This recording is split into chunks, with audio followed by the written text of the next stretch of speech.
In today's video, I'm going to talk about cleansers. Both of them are from Emma Hardie. I've got the Moringa Cleansing Balm and I've got the Moringa Light Cleansing Gel. The balm has been around for a while now, and I know in the UK at least that it's got quite a cult following. It's really popular, but this is actually my first time using this. I came really late to the party because people have been talking about it for ages, so I was quite excited to try that. And then the Moringa Light Cleansing Gel is quite a new launch. It's just launched within the last 2 or 3 months, I think, probably the last couple of months, I would say. So it's pretty new, and so I got to try them both for the first time, which is quite nice because I can make a comparison between the two and suggest kind of who might like one over the other and which is perhaps my favorite. Okay, so I'm going to get started with the balm. Basically, this is like a thick, lovely, luxurious balm cleanser.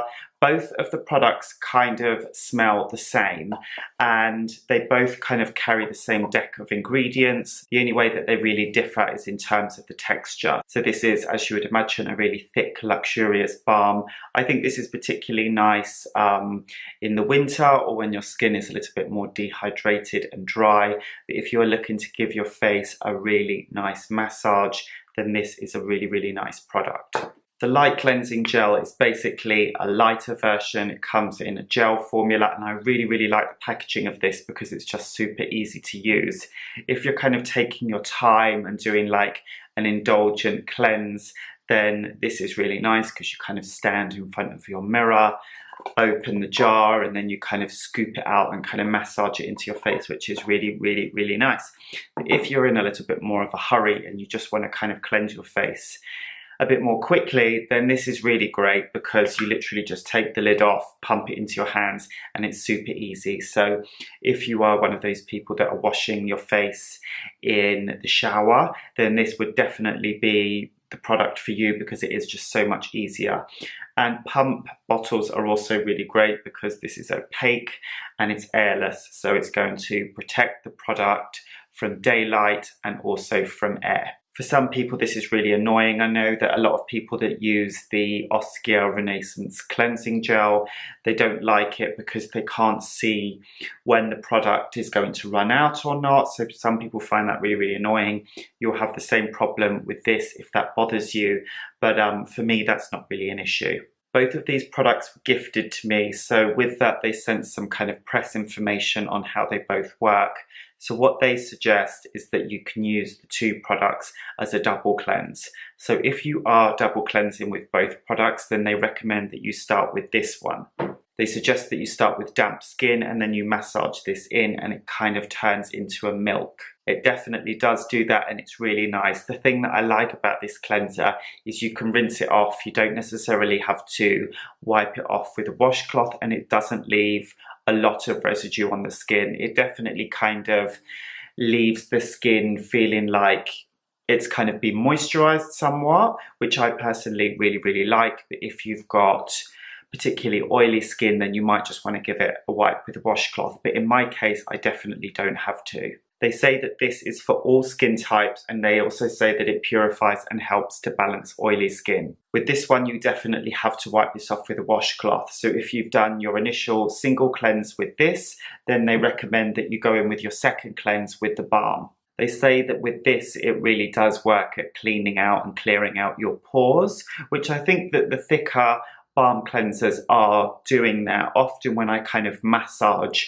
a cleanser like this into my face, I can feel it kind of like unclogging my pores. Sometimes, you know, like I can feel stuff coming out, which I'm sorry is really, really gross, but it's kind of satisfying at the same time. This is really nice to kind of massage into the face, and they definitely, both of them, give my face a really nice glow.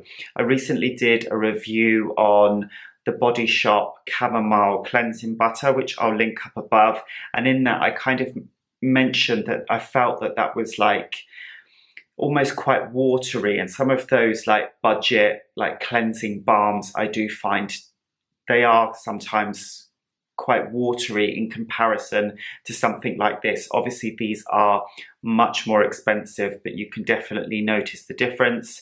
And with this, with both of them, I would say when I massage them into my skin, they give my skin an amazing glow. They really do feel like they're nourishing my skin, and my skin almost absorbs some of the product. So I personally think that both of these cleansers are too good to use as your first cleanse, unless perhaps you're using one of them in the morning. So the way that I like to use them is I just grab one depending on my mood or how quickly I want to do it. If I want to cleanse my face quicker, then I'll probably go for the cleansing gel, or if I want to really take my time and give my face a really nice relaxing massage, then I'll go in with the balm. But beforehand, I'll just use a more affordable cleanser. So that's when a cleanser such as the Body Shop one is quite good, because it's just a basic one that's going to get the makeup, the SPF and the crap off of your face. So then you can go in with something like this that's more indulgent, more luxurious, to really kind of massage and clean out your skin.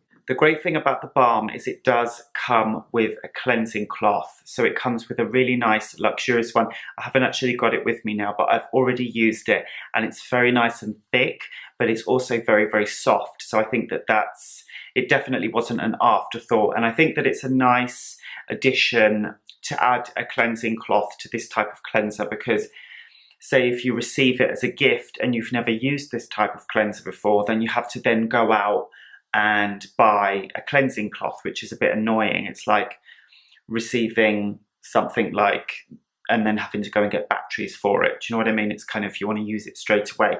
So I think that it's a nice idea that it comes with the cleansing cloth, and I think that it's also really nice that it's a good quality, luxurious one that you can use again and again. I don't know if that does reflect in the price. This is £47 in the UK, which is on the pricey side for a cleanser. It's a lot of money, but you do get quite a lot of product in there. You really don't need to use much. I do recommend with both of the cleansers that, or especially this one, that you apply it to damp skin, and then it will massage into the face much easier. Sometimes I do like to apply these types of cleansers to dry skin, but I find with this one, unless I use a lot of it, it doesn't glide across my face as easy as other ones. It does kind of almost tug on the skin a little bit, and I feel like you do need to add a little bit of water just to really get that slip to it. So to avoid having to use too much, I do recommend that you kind of splash a bit of water on your face first, or if you're using it as a second cleanser, and your face should be damp anyway, and you'll find that you can kind of massage it into your skin much easier on damp skin rather than completely dry skin. This one is considerably cheaper. As I said, this one's £47. I think that this one was £34, but I'm going to put links in the description box for both like the UK and Europe, and I'll also put links for a US stockist as well, so you can check them out for yourself. But this one is basically around £10 cheaper, a little bit more I think, and so it works out much better value for money. As I mentioned before, I'm not sure if this one is more expensive just because it comes with the cleansing cloth. Maybe that's why they add the cost of that into it. I'm not entirely sure. But if you are looking to kind of have the Emma Hardie cleansing experience, I know these cleansers are super, super popular, and you want to have that experience, but you're looking to kind of save a little bit of money, then I would definitely say go for this one, because they both smell exactly the same. They've got the same kind of ingredients deck. The only difference is the texture, I would say. This is lovely. I do love the way it kind of dissolves into a milk, especially at this time of year when the weather is warmer. My skin type is completely different now. It's so funny how different my skin is as soon as the weather kind of changes and the central heating turns off. My skin gets so dehydrated in the winter, and that's when like a cleanser like this is just the dream. But like now I really do need to kind of lighten up my skincare routine considerably, and something like this is a really good kind of summer alternative. So if you haven't tried either of them, then I suggest you get started with this one, especially if it's warm wherever you are, because not only are you going to save money, but it's also going to be kind of not so rich as the cleansing balm. In terms of ingredients, they're both loaded with essential oils. They smell lovely, they haven't irritated my skin. If anything, I feel like both of the cleansers feel very, very nourishing on my skin. They really do make my skin glow, and I love that about them. But if you are particularly sensitive to essential oils, then these probably won't be the cleansers for you. But if you do love them, then I'm sure that you will really, really enjoy either of these cleansers, because they are just an absolute kind of spa-like experience for the skin, and I'm really, really enjoying using them. I actually can't believe that I hadn't tried this sooner, because it is such a cult cleanser. I know that loads of people rave about them, so if you haven't tried it and you love cleansing balms, then you should definitely add this one to your list. Also, if you've tried either of them, let me know in the comments below, or if you've got any suggestions for other types of cleansers. I think that cleansing is just such a holistic part of the skincare routine, and everyone kind of has a slightly different approach to cleansers. I'm definitely kind of interested in lighter weight gel type cleansers. That's not really something that I've tried so much, but I really want something with the ability to remove SPF and makeup thoroughly. So if you've got any suggestions for any types of cleansers, but particularly gel types of cleansers, then I would love it if you could let me know in the comments below. If you haven't subscribed already, please do. There's plenty of skincare coming every Wednesday and Sunday, and you can also ring the bell if you would like to be notified every time I upload a new video. Thanks so much for watching. Don't forget to give this video a thumbs up, and I will see you in the next one.